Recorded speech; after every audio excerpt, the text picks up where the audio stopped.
Dear student, आज हम multiplier के बारे में चर्चा करेंगे। मल्टीप्लायर क्या होता है, इसकी इम्पोर्टेंस क्या है, इसके अजम्पशंस क्या है, इसकी लिमिटेशंस क्या है और इसका क्रिटिसिज्म क्या है। सबसे पहली बात कि मल्टीप्लायर होता क्या है। मल्टीप्लायर हम सब जानते हैं कि मैथमेटिक्स में भी हम मल्टीप्लायर यानी गुणा, हिंदी में इस मल्टीप्लायर को हम गुणा कहते हैं। मल्टीप्लायर की सबसे पहले जो चर्चा स्टार्ट हुई थी वो 19वीं शताब्दी में नट विक्सेल द्वारा अपनी पुस्तक इंटरेस्ट एंड प्राइस में ही चालू हो गई थी। और उसके बाद 1929 में आरिफ काहन ने अपनी पुस्तक the relations of home investment to unemployment में रोजगार गुणक के बारे में चर्चा किया। लेकिन इस मल्टीप्लायर इस मल्टीप्लायर की जो सबसे ज्यादा चर्चा हुई या जिसके बाद सबसे ज्यादा इसे प्रसिद्धि मिली वो है केन्स। केन्स ने अपनी पुस्तक general theory of employment, interest and money में इन्वेस्टमेंट मल्टीप्लायर की चर्चा की। इन्वेस्टमेंट मल्टीप्लायर वो मल्टीप्लायर होता है जब इन्वेस्टमेंट में जब चेंज होता है या इन्वेस्टमेंट को जब बढ़ाया जाता है तो उससे हमारी आय में जो वृद्धि होती है वो की गुणा होती है। केन्स का जो ये इन्वेस्टमेंट मल्टीप्लायर है वो बेसिकली आपका डिपेंड है आरएफ काहन के रोजगार गुणक पे। आरएफ काहन का रोजगार गुणक क्या कहता है कि जब इन्वेस्टमेंट में वृद्धि होती है तो उससे हमारे रोजगार में वृद्धि होती है। यानी कि केन्स ने जहां से इस इन्वेस्टमेंट मल्टीप्लायर की जो प्रेरणा स्रोत है वो है आरिफ काहन। लेकिन आरिफ काहन का रोजगार गुणक और केन्स का रोजगार इन्वेस्टमेंट मल्टीप्लायर दोनों अलग अलग हैं। आरिफ का क्या कहता है कि इन्वेस्टमेंट में चेंज की वजह से जो रोजगार में वृद्धि होती है वो K1 के बराबर होती है। और केन्स क्या कहते हैं कि इन्वेस्टमेंट में चेंजिंग की वजह से जो इनकम में वृद्धि होती है वो K के बराबर होती है। तो ये बेसिक डिफरेंस है केन्स और काहन में। अब बात करते हैं कि ये जो मल्टीप्लायर है वो हमें मिलता कैसे है, किस पे डिपेंड करता है। तो हम सब जानते हैं कि y के दो यानी y मंथ्स की income C equal to consumption plus investment. Income के दो कंपोनेंट होते हैं, कंजम्पशन और इनकम। यहाँ पे देख सकते हैं delta y equal to delta C plus delta I divided by y। तो ये पोर्शन आपका 1 के बराबर हो जाएगा। Then delta C by delta y plus delta I by delta y। Last time हमने जब बात किया था कंजम्पशन फंक्शन में तो हमने इसी delta C by delta y को क्या बोला था, MPC। अब यहाँ पे सीधे आते हैं K equal to 1 by MPC equal to 1 by M।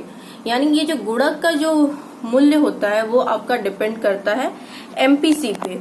MPC यानी कि कंजम्पशन जितना ज्यादा होगा गुणक का मूल्य उतना ही ज्यादा होगा, जितना ज्यादा सेविंग होगा गुणक का मूल्य उतना ही कम होगा। अगर मान लीजिए कि हम सब जानते हैं कि MPC की जो वैल्यू होती है वो ग्रेटर देन 0 और लेस देन 1। सपोज कि अगर MPC 0 हो जाता है तो गुणक का मूल्य 1 के बराबर हो जाएगा। और MPC अगर आपकी 1 हो जाती है तो गुणक इनफाइनाइट हो जाता है। लेकिन अभी तक हम जिस मल्टीप्लायर की चर्चा करते हैं यानी जैसे ही हम इन्वेस्टमेंट करते हैं वैसे ही इनकम में हमारी K के बराबर वृद्धि हो जाती है। जैसे कि यहाँ पे delta y equal to K into delta I। मान लीजिए कि हम 1000 इन्वेस्टमेंट करते हैं और K के बराबर और गुणक हमारा 5 है तो टोटल इन्वेस्टमेंट हमारा कितना हो जाएगा, 5000। यानी ये जो इनकम और इन्वेस्टमेंट के बीच का जो रिलेशनशिप बता रहा है वो बिल्कुल इंस्टेनियस रिलेशनशिप है, यानी तत्काल प्रभाव। जैसे ही हमने इन्वेस्टमेंट किया वैसे ही तुरंत हमारी इनकम बढ़ गई। तो ये एकदम तत्काल प्रभाव होता है। इसी को लेकर हैंसन ने केन्स को क्रिटिसाइज भी किया। बट केन्स कहते हैं कि नहीं, जैसे हम इन्वेस्टमेंट करते हैं वैसे एक चेन इफेक्ट होता है। इसके लिए उन्होंने कुछ एजम्पशंस लिए हैं। सबसे पहले एजम्पशंस क्या होते हैं, यानी C यहाँ पे स्मॉल c है यानी MPC marginal propensity to consume constant होती है। इन्होंने जिस इकोनॉमी की बात की है वो क्लोज्ड इकोनॉमी है। फिस्कल पॉलिसी में कोई चेंजिंग नहीं होती है, फिस्कल पॉलिसी हमारा कांस्टेंट होता है। इन्होंने ऑटोनोमस इन्वेस्टमेंट की बात की। जब हम इन्वेस्टमेंट फंक्शन के बारे में पढ़ रहे थे तो मैंने आप लोगों को बताया था कि इन्वेस्टमेंट हमारा दो तरीके का होता है, autonomous investment and induce investment. तो गुणक में केन्स ने जिस इन्वेस्टमेंट की बात कही वो है ऑटोनोमस इन्वेस्टमेंट। फिर इन्होंने कहा कि गुणक तब क्रियाशील होगा जब हमारी इकोनॉमी फुल एम्प्लॉयमेंट से नीचे की लेवल पे होती है। फुल एम्प्लॉयमेंट से नीचे होती है तो हमारा जो प्रोडक्शन फंक्शन होता है वो आपका हमारा जो उत्पादन क्षमता होता है वो निष्क्रिय होता है।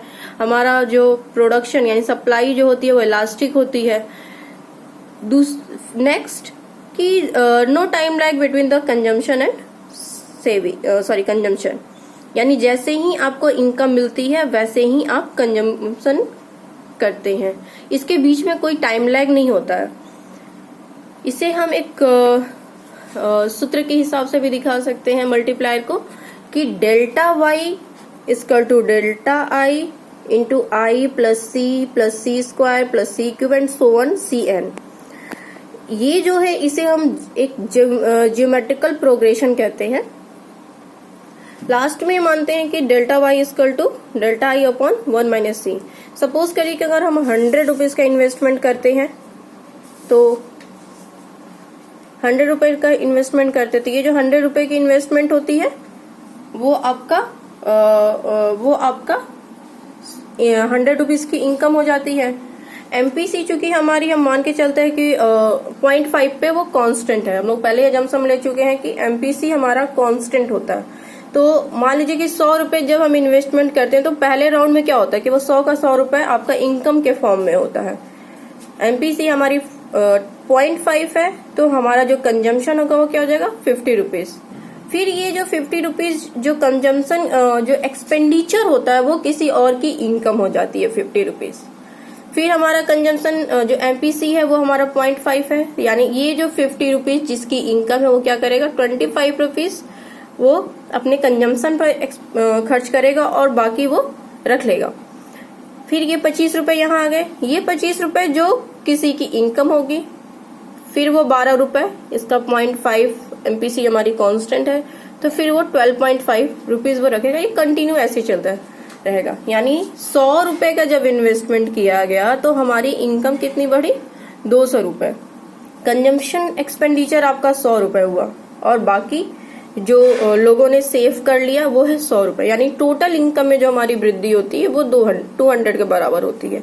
यानी 100 रुपए की इन्वेस्टमेंट से आपकी इकोनॉमी में 200 रुपए की वृद्धि हो गई। इस पहले ही हम लोगों ने ज्योमेट्रिकल प्रोग्रेशन देख लिया था इनकम का। यहाँ पे हम ऐसे भी देख लेते हैं कि ये जो सूत्र था उसकी बेस पे देख सकते हैं। मान लीजिए 100 रुपए का इन्वेस्टमेंट हुआ, सेकेंड टर्म में क्या हो गया एमपीसी हमारी कांस्टेंट है 1/2, 100 रुपीज इंटू 1/2। फिर सेकेंड राउंड में 100 रुपीज इंटू 1/2 का स्क्वायर प्लस थर्ड टर्म में क्या हो जाएगा 100 रुपीज प्लस 1/2 का क्यूब एंड सो ऑन। इस तरह करेंगे तो लास्ट में हम देखेंगे कि 200 है। यानी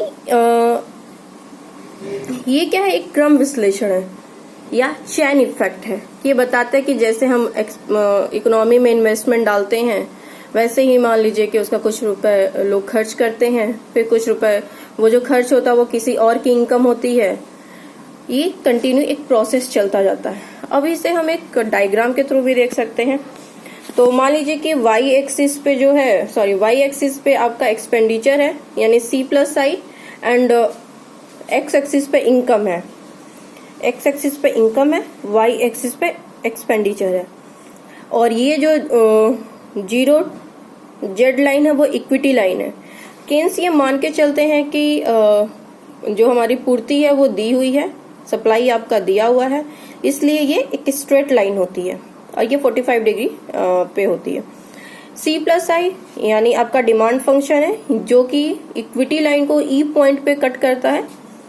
तो यहाँ पे आपकी जो इनकम है वो OY1 के बराबर होता है और एक्सपेंडिचर Y1 E0।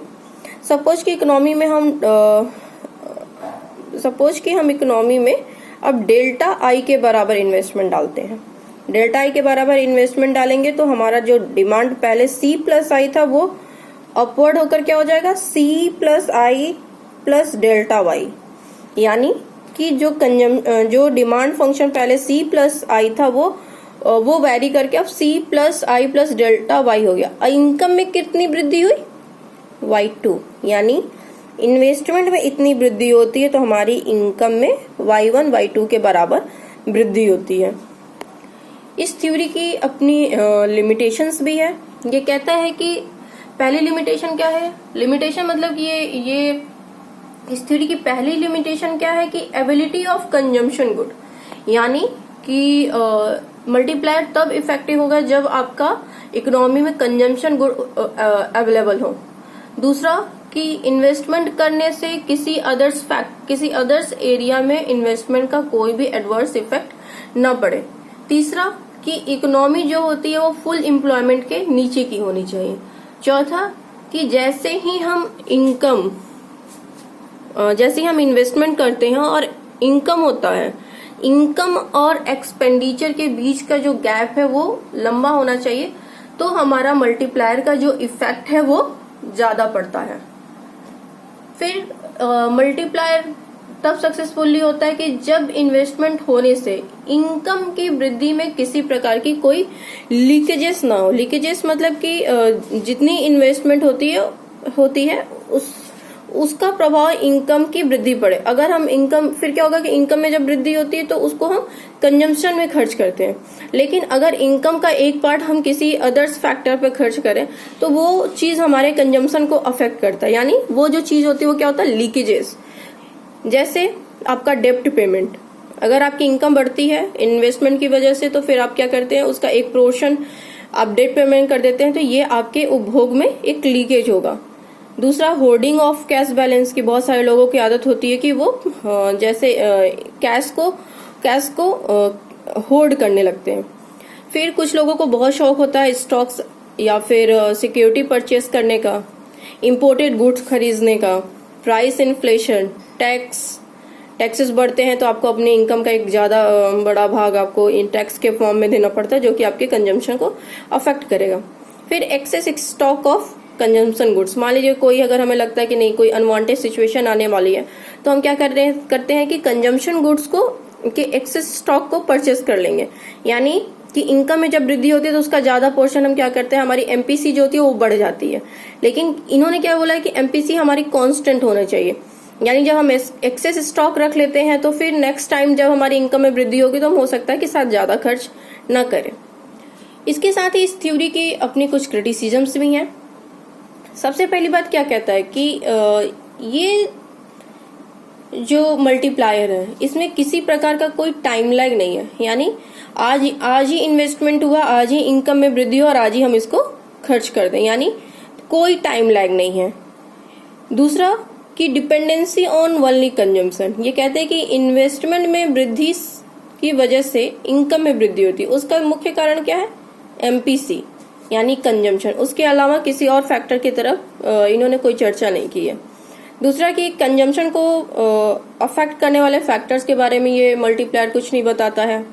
फिर चूंकि इसमें टाइम लैग नहीं है तो ये जो पूरा मल्टीप्लायर वो स्टैटिक फॉर्म में है, यानी एक स्थिर मल्टीप्लायर है। फिर नेक्स्ट कि ये जो इनकम में जो वृद्धि होती है इन्वेस्टमेंट की वजह से ये क्यों होती है, इसके बारे में ये मल्टीप्लायर कुछ नहीं बताता। ये मल्टीप्लायर इसमें की केन्स के मल्टीप्लायर में इसकी कोई चर्चा नहीं है। फिर कि इन्होंने जिस इन्वेस्टमेंट की चर्चा की है वो है ऑटोनोमस इन्वेस्टमेंट, लेकिन इंड्यूस इन्वेस्टमेंट के बारे में कोई चर्चा नहीं है। ऑटोनोमस इन्वेस्टमेंट यानी वो इन्वेस्टमेंट होता है जो कि हानि को बिना सोचे हुए किया जाता है। फिर ये जो हमारा जिस इकोनॉमी में मल्टीप्लायर लागू होगा वो इकोनॉमी क्लोज्ड होती है। अगर वो इकोनॉमी में अगर इंपोर्ट एक्सपोर्ट हो यानी ओपन हो तो उसमें ये मल्टीप्लायर किस तरह से काम करेगा उसके बारे में चर्चा नहीं की जाती है। फिर एमपीसी हमारा कांस्टेंट होता है। और नेक्स्ट की लिमिट ऑफ फुल एम्प्लॉयमेंट, यानी फुल एम्प्लॉयमेंट के अगर लेवल पे इकोनॉमी जब अगर पहुंच जाती है तो उस टाइम पे क्या होगा कि हमारा उस टाइम पे उस टाइम पे अगर फुल एम्प्लॉयमेंट लेवल की स्थिति है, तो यानी हमारे जो भी संसाधन है वो क्या होंगे, फुली एम्प्लॉयड होंगे। तो अगर सपोज कि इन्वेस्टमेंट हम बढ़ाते भी हैं तो वो आपका प्राइस लेवल को बढ़ा देगा, न कि आपके प्रोडक्शन को बढ़ाएगा। जब प्रोडक्शन नहीं बढ़ेगा तो ऑब्वियसली सी बात है कि जब अगर प्रोडक्शन नहीं बढ़ता तो इनकम नहीं बढ़ेगी, इनकम नहीं बढ़ेगी तो कंजम्पशन नहीं बढ़ेगा, कंजम्पशन नहीं बढ़ेगा तो आपकी इन्वेस्टमेंट जो मल्टीप्लायर की जो बात हम करते हैं वो आपका कांस्टेंट हो जाता है। अब बात करते हैं इस क्या ये मल्टीप्लायर यानी केन्स ने जिस मल्टीप्लायर की चर्चा की, क्या वो डेवलपिंग कंट्रीज या अंडर डेवलप्ड कंट्रीज में लागू होती है? जैसे क्या कहते हैं ये मल्टीप्लायर डिपेंड करता है एमपीसी यानी आपके उपभोग पर। उपभोग जितना ज्यादा ऊंचा होगा मल्टीप्लायर उतना ही ज्यादा ऊंचा होगा। एक अंडर डेवलप्ड कंट्रीज में क्या होता है कि आपका कंजम्पशन का लेवल बहुत ही ऊंचा होता है। इसका मतलब तो ये होता है कि अगर हम वहां इन्वेस्टमेंट करें तो हमें वहां पे अगर इन्वेस्टमेंट करते हैं तो वहां पे गुणक का मूल्य बहुत ज्यादा होगा। लेकिन ऐसा नहीं है। क्या होता है कि अंडर डेवलप्ड कंट्रीज में आपका कंजम्पशन का लेवल बहुत ऊंचा होता है, यानी एमपीसी आपकी बहुत हाई होती है। अगर आप इन्वेस्टमेंट करते भी हैं तो एमपीसी इतनी हाई होती है। साथ ही साथ आपका क्या होगा कि सेविंग घट जाता है। सेविंग घटने से क्या होगा कि कैपिटल घट जाता है। कैपिटल घटेगा यानी कि आपकी इन्वेस्टमेंट घटेगी। इन्वेस्टमेंट घटेगी तो यानी जिस मल्टीप्लायर को हम बोलते हैं वो कि आय में के के बराबर वृद्धि होगी, वो के कांस्टेंट हो जाता है। यहाँ पे केन्स का मल्टीप्लायर खत्म हो गया, लेकिन इसके आगे दो तरीके के मल्टीप्लायर की चर्चा और हम कर सकते हैं। एक होता है डायनेमिक मल्टीप्लायर, दूसरा होता है सुपर मल्टीप्लायर। डायनेमिक मल्टीप्लायर क्या होता है? डायनेमिक मल्टीप्लायर की चर्चा हिग्स, हैंसन, सैमुअल्सन आदि अर्थशास्त्रियों ने किया। अभी तक जिस मल्टीप्लायर की हम बात करते थे वो स्टैटिक मल्टीप्लायर थे, यानी इसमें किसी प्रकार की कोई लैग्ड वैल्यू की चर्चा नहीं। यानी ये जो मल्टीप्लायर था वो एट द टाइम मल्टीप्लायर है। लेकिन डायनेमिक मल्टीप्लायर में क्या था, ओवर द पीरियड की बात करता है। यानी अब हम ये देख सकते हैं डायनेमिक मल्टीप्लायर क्या होता है, C T equal to beta Y T minus 1 minus Y 0 plus C 0। C 0 consumption function में हमने पहले ही बता दिया था कि सी 0 क्या है, आपका ऑटोनोमस कंजम्पशन। यानी अगर आपका इनकम शून्य भी होता है तब भी आप कुछ ना कुछ तो खाएंगे ही, तो ये आपका होता है ऑटोनोमस कंजम्पशन यानी न्यूनतम उपभोग। दूसरा बीट, ये आपका स्लोप ऑफ कंजम्पशन है। स्लोप ऑफ कंजम्पशन जो कि आपके इनकम और कंजम्पशन के बीच के रिलेशनशिप को बताता है, यानी फलनात्मक संबंध को बताता है। ये आपके ओवर द पीरियड की बात करता है। Y T minus 1 minus 0 Y 0। Investment आपका तत्काल का है, I T equal to I bar. तो हम कुछ इन्वेस्टमेंट इनकम फंक्शन इस तरह लिख सकते हैं, Y T equal to C T plus I T. यानी कि वाई टी इक्वल टू, फिर से हम इस सी टी पे हम सी कंजम्पशन का फंक्शन पुट कर सकते हैं और आई पे आई का फंक्शन पुट कर सकते हैं। तो हमारा हो जाएगा Y T equal to beta Y T minus 1 minus Y 0 plus C 0 plus आई।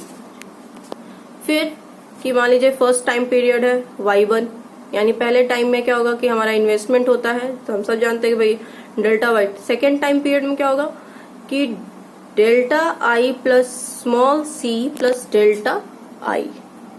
ये हमारा सेकेंड टेन्योर में आपका ये इनकम है। तो इसको हम कुछ इस तरह से भी लिख सकते हैं, I plus C into delta I bar. फिर ये जो इन्वेस्टमेंट ये जो इनकम है वो थर्ड टाइम में क्या हो जाएगा, डेल्टा आई प्लस सी आपका कंजम्पशन है, delta I plus C square. ये वही ज्योमेट्रिकल प्रोग्रेशन जो हमने पहले चर्चा की थी, इसी तरीके से ये फंक्शन भी होगा। लेकिन फर्क बस इतना होता है कि इसमें हम लैग्ड वैल्यू यानी टाइम ओवर द पीरियड को लेते हैं, जो कि हम पहले वाले में नहीं लिए थे। इसका कुछ जो फंक्शन वो इस तरह से निकल के आएगा, limit Y N and goes to infinite Y delta Y N equal to 1 upon I C into delta I. ये आपका डायनेमिक मल्टीप्लायर का फंक्शन है। नाउ सुपर मल्टीप्लायर क्या होता है कि गुणक और त्वरक, मल्टीप्लायर एंड एक्सेलरेटर के साथ, एक्सेलरेटर की पारस्परिक संबंधों के बाद की इन्वेस्टमेंट में जो वृद्धि होती है उससे हमारे इनकम में कितने गुना वृद्धि होती है, उसको हम कहते हैं सुपर मल्टीप्लायर। हिक्स ने इस सुपर त्वरक और गुणक की पारस्परिक क्रिया को लीवरेज इफेक्ट भी कहा है। ये हम इस फंक्शन से देख सकते हैं, delta Y by delta I, ये हमारा के हो गया, 1/1 माइनस सी एमपीसी है, माइनस वी, यानी ये जो वी है वो आपका marginal propensity to investment. Accelerator क्या कहता है कि जब कंजम्पशन की डिमांड में जब वृद्धि होती है तो उससे हमारी इन्वेस्टमेंट में क्या वृद्धि होती है, इसे एक्सेलरेटर कहते हैं। तो वो ये हो जाएगा, हम इसको कुछ इस तरह से भी लिख सकते हैं, 1/s माइनस वी, यानी के क्या है 1/s माइनस वी। पहले से एक उदाहरण देख सकते हैं कि मानते हैं कि एमपीसी जो कि पहले हमने 0.5 लिया था, ठीक है, हम यहाँ भी वही पॉइंट, एक्सेलरेटर ये जो v है इसकी वैल्यू हम मान लेते हैं 0.4, यानी मार्जिनल प्रोपेंसिटी टू इन्वेस्टमेंट की, यानी एक्सेलरेटर की वैल्यू मान लेते हैं 0.4 इंटू 100 रुपीज हमारा पहले का इन्वेस्टमेंट। हम जैसे अब क्या है कि ये जो इनकम में जो वृद्धि होती है वो आपकी 1000 होती है, जो कि पहले सिर्फ 200 थी। यानी कि पहले जब सिर्फ एक्सेलरेटर काम करता, पहले जब मल्टीप्लायर काम करता था तो सिर्फ और सिर्फ आपके इनकम में जब 100 रुपए का इन्वेस्टमेंट करते थे तो हमारी इनकम में वृद्धि सिर्फ 200 रुपए की थी। लेकिन जब एक्सेलरेटर के साथ मिल जाता है तो वही इन्वेस्टमेंट जो 100 रुपए का था वो आपका 1000 हो जाती है। तो यहीं पे आपका ये मल्टीप्लायर चैप्टर खत्म होता है। Thank you.